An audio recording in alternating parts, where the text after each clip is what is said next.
આપણો પહેલો પ્રશ્ન એ હોય માણાનો, ભગવાન ધન કેમ ના આપણે એટલું ભજન સાધન કરીએ, એ પ્રસંગ આવ્યો એટલે વાત કરું. ભગવાન વિચારપૂર્વક ધન આપે છે. કોઈ માણસ ધન આપે ને તો વિચાર કરીને આપે કે આ કેટલું આની પાસે કેટલું ટકે એમ છે ને શું કરે એમ છે, એ પ્રસંગ અહીં બતાવે છે. ભગવાન પાસે માગવું નહીં, પેલું રાખે છે. કદાચ તમને શંકા થાય છે કે હું ભગવાન પાસે સુખ માગું, પૈસા માગું તો શું એ અયોગ્ય છે? ના, એ અયોગ્ય તો નથી. ભગવાન આપે તો અયોગ્ય નથી, પરંતુ એ યોગ્ય પણ નથી. એ નથી અયોગ્ય પણ યોગ્ય નથી. એમ ભગવાનને આપણને જે કંઈ આપ્યું છે તે વિચારપૂર્વક આપ્યું છે. આ પાત્રમાં કેટલું ટકે એમ છે એ જોઈને ભગવાને આપણને આપ્યું છે. ભગવાને ઓછું નથી આપ્યું, અને ભગવાન વિચારપૂર્વક આપે છે. એક બાળકને પણ માં વિચાર કરીને જ આપે છે કે બાળકને શું આપવું જોઈએ, ક્યારે આપવું જોઈએ. માં ખાવાનું આપતી હોય, નાનું બાળક હોય તો એને વિચાર કરીને આપે કે આને હજશે કે આને નડશે કે આ કેટલું ખાઈ જાય. એ જોઈએ માં થઈને એમ કરી શકતી તો આ તો અખિલ બ્રહ્માંડની માં છે. ભગવાન છે અખિલ બ્રહ્માંડનો માલિક છે. કેટલું આપવું જોઈએ? જો માં તેનો વિચાર કરીને બાળકને વધારે આપતી નથી. માનો બાળકમાં અતિશય પ્રેમ છે. માએ લાડુ બનાવ્યા છે, તે બધાને લાડુ આપે છે, પરંતુ બાળકને નથી આપતી. કેમ કે માં જાણે છે કે બાળકને પેટમાં અજીર્ણ છે, એટલે ઝરતું નથી. તે લાડુ ખાશે તો બીમાર પડી જાય છે. માના હૃદયમાં ઘણો પ્રેમ છે. માં ઘરમાં જે બનાવે છે તે પોતાના બાળક માટે જ બનાવે છે, પણ એ જોઈને એને ખબર હોય તો નથી આપતી કે મારા બાળકને અપસો થઈ જાય, ઝરશે નહીં તો બીમાર પડી જાય. આજે માં નિષ્ઠુર જેવી થઈ ગઈ છે. બાળક રડે છે, માગે છે, માં સાંભળતી જ નથી. તેને આપવું જ નથી. બાળકને માં આપતી નથી. બાળકમાં માનો પ્રેમ છે તેથી આપતી નથી. હું કામ ના આપતી? એમાં એનો પ્રેમ છે કે જો મારું બાળકને હું આપીને બીમાર પડી જાય અને અપસો થઈ જાય, બીમાર પડી જાય તો એની માને જ તકલીફ થવાની છે ને, પ્રેમ છે. તો ભગવાન કદાચ ધન ઓછું આપે, લૌકિક સુખ ઓછું આપે, તો મનને સમજાવો કે ભગવાને જે આપ્યું છે તે વિચારપૂર્વક આપ્યું છે. એને વિચાર કરીને જ આપ્યું છે.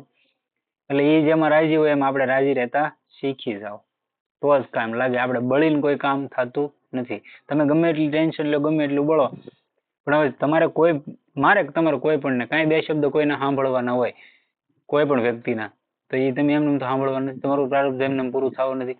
અને જે કોઈ પણ ભક્ત હોય ને, કોઈ પણ એનું કર્મ હોય ને, આપણે એમ કહીએ કે ભાઈ ભક્તને જ એટલા બધા દુઃખ કેમ પડે, તો એનું મેન કારણ કહી દઉં. એને આના જન્મમાં પૂરું કરીને વહી જવાનું છે. એને બીજો જન્મ લેવાનો નથી.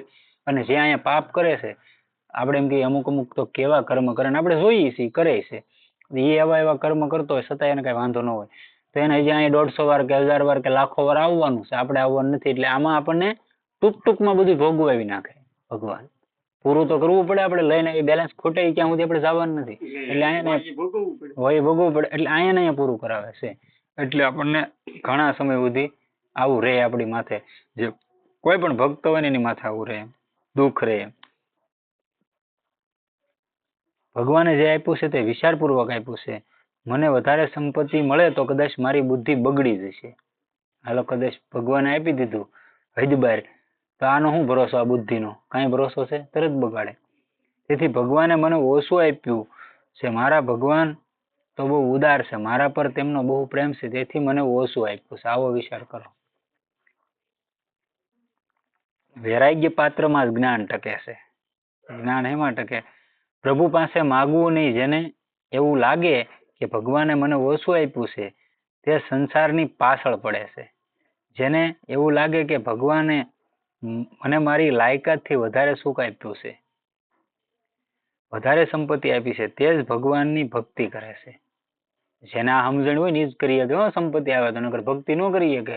સંપત્તિ આવે એટલે 1000 ગણ નોખા વિચાર આવે માણસને અને પાડી દે. ભક્તિનો સૌનો અધિકાર છે. જ્ઞાનનો અધિકાર બધાને નથી. બધાને નથી આપ્યો. જેનું જીવન વિલાસી છે તે જ્ઞાનનો અધિકારી નથી. જ્ઞાનનો અધિકારી કોણ છે? વૈરાગ્યવાન હોય ને એ જ છે. જ્ઞાન વૈરાગ્યના પાત્રમાં જ ટકે છે. જેનામાં વૈરાગ્ય હોય ને એનામાં જ જ્ઞાન ટકી શકે, નહીતર જ્ઞાન ન ટકી શકે. તમે કોઈ હારે ન બોલો, મૌન જ સેવી લો ને સતત અંદર તમારા ભગવાનનું કોઈ પણ ઈશ્વરનું ચિંતન હાલતું હોય અમુક સમયની અંદર જ તે તમને આ સંસારમાંથી વૈરાગ્ય આવવા મળે. વેદના 3 વિભાગ છે: સંહિતા, બ્રાહ્મણ અને આરણ્યક. સંહિતામાં મંત્ર છે, બ્રાહ્મણ ગ્રંથોમાં તે મંત્રનો ઉપયોગ કઈ રીતે કરવો જોઈએ એ સમજાવવામાં આવ્યું છે. આરણ્યકમાં ઉપનિષદો આવે છે. વેદાંતનો અર્થ છે વેદોની સમાપ્તિ. વેદની સમાપ્તિ ઉપનિષદમાં થાય છે અને ઉપનિષદ જ વેદાંત છે. ઉપનિષદ આરણ્યકમાં આવે છે. જે આરણ્યકમાં રહે છે, જે કંદમૂળ ફળ માં સંતોષ માને છે, જેમનામાં પરિપૂર્ણ વૈરાગ્ય છે, તેઓ જ જ્ઞાનના અધિકારી છે. આજ તમે મેં તો ઘણા એવા મહાપુરુષોને જોયા છે અને સાંભળ્યા છે. લાખો મહાપુરુષો જે જંગલમાં બેઠા બેઠા ભજન કરે છે, એ બધા જ્ઞાન સરસાની વાત ઓછી કરે. બધા એમ જ કે ભાઈ બસ એક વસ્તુ જાણી અને એક જ વસ્તુ નામ જપ અને મંત્ર જપ, 2 વસ્તુ છે. આ બધું નામથી મંત્રથી ઓટોમેટિકલી આવી જાય, લાવવું ન પડતું. જ્ઞાની હોય ને, બ્રહ્માકાર વર્તી ઊભી કરવી પડે, આમાં કાંઈ ન કરવું પડે. નામ જપમાં ઓટોમેટિક ઊભું થઈ જાય. તો સરળ કયું આજ કહેવાય ને. હા હોયલું, અને એમાં કાંઈ નીતિ નિયમ તમે જે દશામાં હોય દશામાં રામ રામ કૃષ્ણ કૃષ્ણ કયો. તમે બાથરૂમમાં ટોયલેટ ગયા હોય તો રામ કૃષ્ણ કહીએ, કોઈ ન્યાય ભગવાન ના ન પાડતા.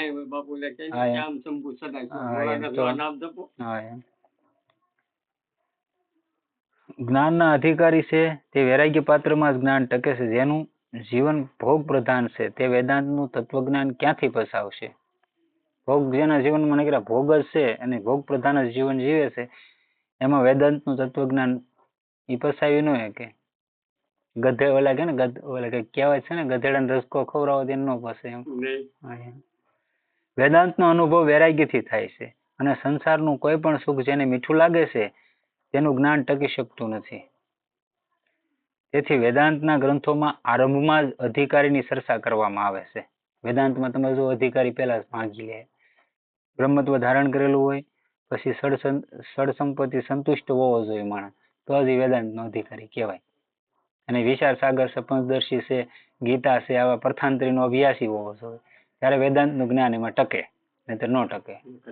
અને આમાં કાંઈ ન માગતા તો આપણે તો મેં તો એ જ પછી જોયું સરળ એનો અનુભવ આપણને છે કે નામ જેવું એ કઈ સાધન નથી. શ્રેષ્ઠમાં શ્રેષ્ઠ સાધન સંતુષ્ટમાં જે સંપન્ન છે તે જ વેદાંતના અધિકારી છે. શું કીધું અહીંયા છે? કીધું આપણે વાત કરી સાધન સંતુષ્ટ સંપન્ન હોય એ જ વેદાંતના અધિકારી છે. આપણામાં કોણ ભાઈ સાધન સંતુષ્ટના અધિકારી છે? આવડા બધા વાતો કરતા હોય વેદાંતની, તો એમાંય કોણ છે સાધન સંતુષ્ટના અધિકારી? મન કયો હાલો.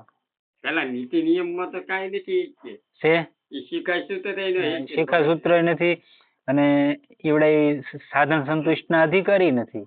એને એમ કે હું બ્રહ્મ છું એવું માની લેવાનું, એમ થોડું બ્રહ્મ થઈ જવાય. અહમ બ્રહ્માસ્મિ શબ્દ બધાને એ સૂત્ર છે, ઓલા બ્રહ્મસૂત્રનું સૂત્ર છે, બરોબર. પણ હવે એમ બોલે થોડા આપણે બ્રહ્મ થઈ જવાના છીએ. એનામાં તમારામાં આવવું જોઈએ ને. અને એ ક્યારે આવે તો કે નામ દ્વારા આવે. જ્ઞાન માર્ગમાં અધિકારનો વિચાર કરવામાં આવે છે.